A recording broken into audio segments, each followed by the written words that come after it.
وکیلا، اللہ کی مرضی ہے وہ جسے چاہے صحیح ہدایت دے دے اور جسے چاہے ہدایت نہ دے۔ اللہ تعالیٰ کی مرضی ہے، اس کی شان ہے،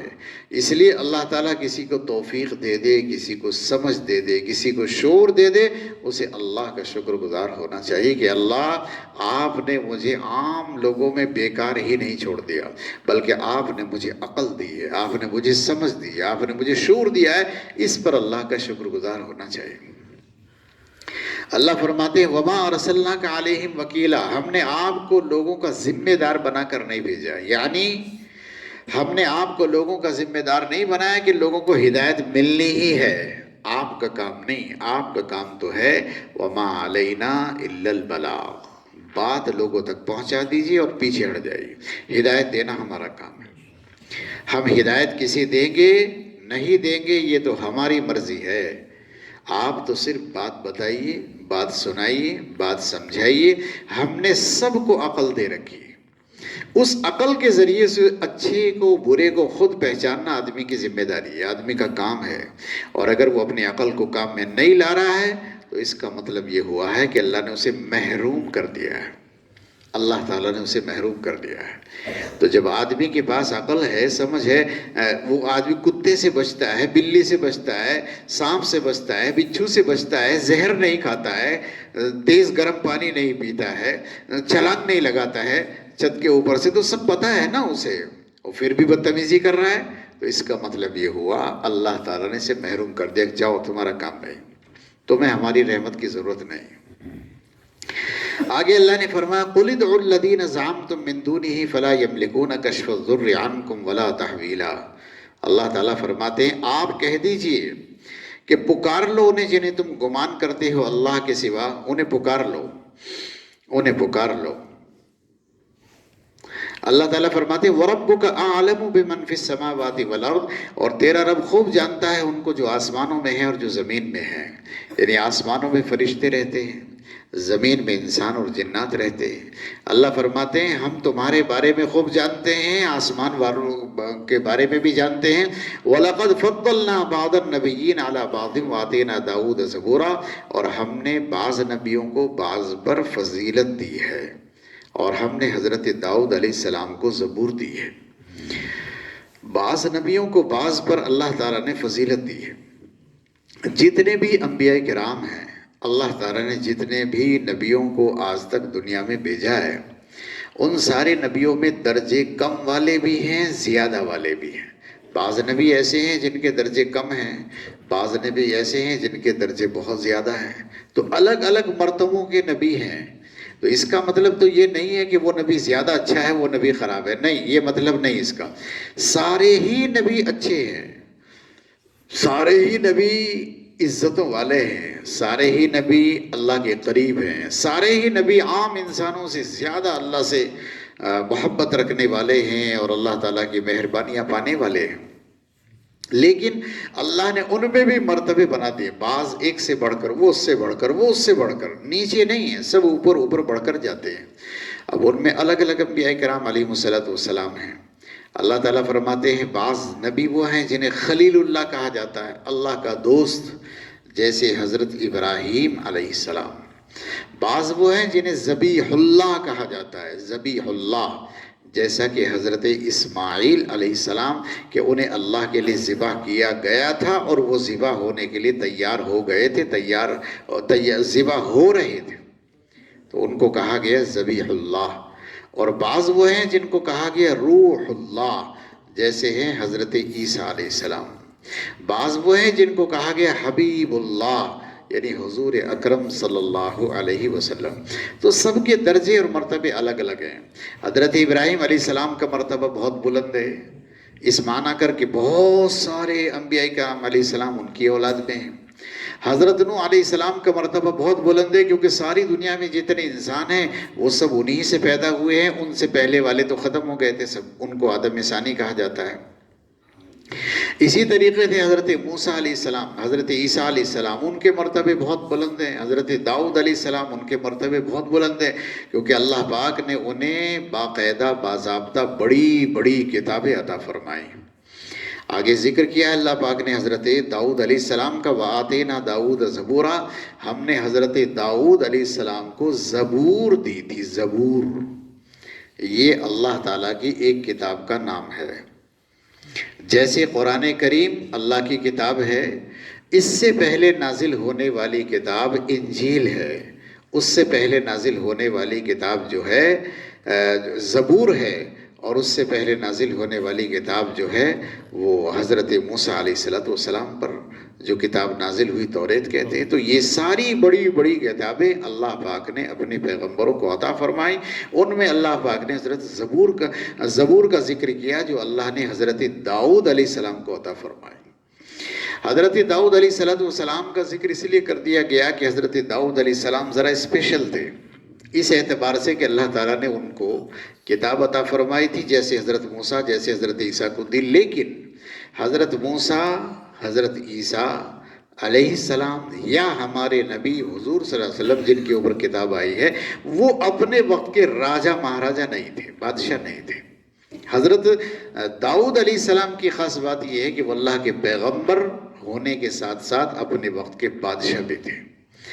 اور اللہ تعالیٰ نے جیسے دیگر نبیوں کو بڑے بڑے معجزات عطا فرمائے تھے، ایسا ہی معجزہ، عجیب و غریب معجزہ اللہ تعالیٰ نے حضرت داؤد علیہ السلام کو عطا فرمایا تھا۔ ایک تو معجزہ ان کی کتاب تھی، ایک معجزہ ان کا گلا تھا، گلا، یعنی اتنی شاندار آواز نکلتی تھی ان کی، ایسی بہترین آواز تھی کہ سننے والے دیوانے ہو جاتے تھے، یہاں تک کہ وہ پہاڑوں کے بیچ میں بیٹھ کر اللہ کا پاک کلام پڑھتے تھے جسے زبور کہا گیا، قرآن کریم میں لکھا ہے یہاں۔ جب اسے پڑھتے تھے تو اوپر اڑنے والے پرندے بھی آ کر نیچے پہاڑوں پر بیٹھ جاتے تھے،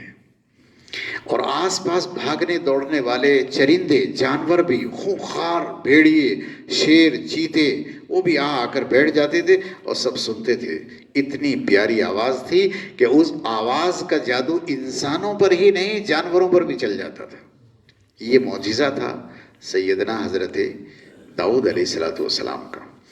بعض روایات میں لکھا ہے کہ لوگ جب جنت میں چلے جائیں گے، اللہ تعالیٰ حضرت داؤد علیہ السلام سے کہیں گے، داؤد آپ قرآن سنائیے، یعنی ان کی کتاب۔ ان سے کہا جائے گا کہ آپ قرآن سنائیے، تو بس وہ قرآن پڑھیں گے، یعنی کتاب پڑھیں گے اپنے، اور جب وہ اس کی تلاوت کریں گے تو چونکہ آواز ان کی بہت غضب کی آواز تھی جیسے دنیا میں، تو جنت میں تو اور صاف ستھری ہو جائے گی، کیونکہ وہاں تو خراش بھی پیدا نہیں ہوتی گلے میں، تو وہاں اتنی بہترین آواز ہوگی کہ جنتی جب سنیں گے تو ان پر وجد طاری ہو جائے گا، دیوان کی طاری ہو جائے گی، اور ان سے قرآن سن کر لوگوں کو لذت آ جائے گی، مزہ آ جائے گا، اتنی بہترین آواز ہے۔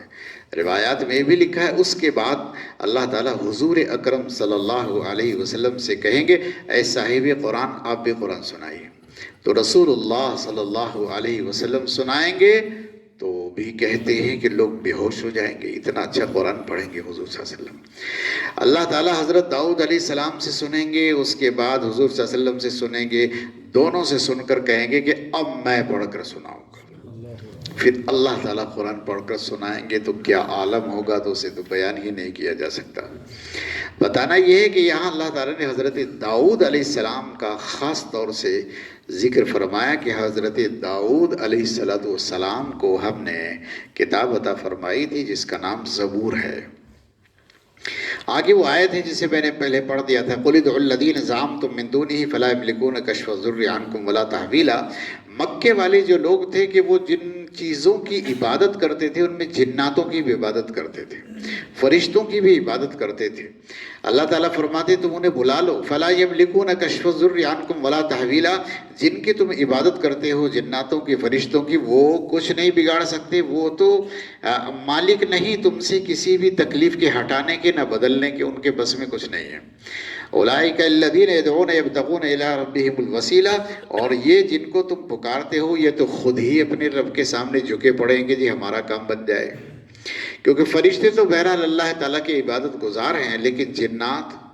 جنات بھی تو رسول اللہ صلی اللہ علیہ وسلم پر ایمان لے آئے تھے، بہت بڑی تعداد ایمان لے آئے تھے، تو وہ تو بیچارے خود ہی اسی چکر میں پڑے ہوئے تھے کہ ہمارا ہی کام بن جائے، اللہ تعالیٰ کے سامنے وسیلہ پیش کر دے، اِلیٰ ربِّہِمُ الوسیلہ، وہ زیادہ وسیلہ اختیار کر رہے ہیں، خوب نمازیں عبادت کر رہے ہیں، ایہم اقرب، اس کوشش میں ہے کہ کون زیادہ سے زیادہ اللہ کے قریب ہو جائے، وَيَرْجُونَ رَحْمَتَهُ وَيَخَافُونَ عَذَابَهُ،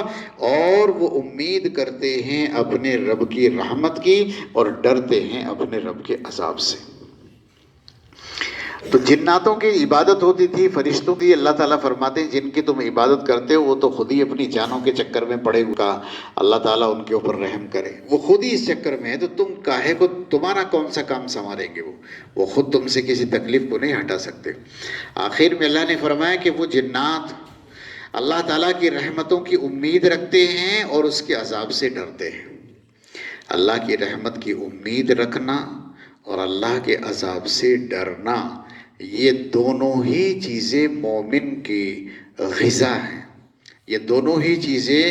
مومن کے ایمان کی بنیاد اور جڑ ہیں۔ یہ بات خدا کرے ایمان والوں کی سمجھ میں آ جائے، دونوں چیزیں،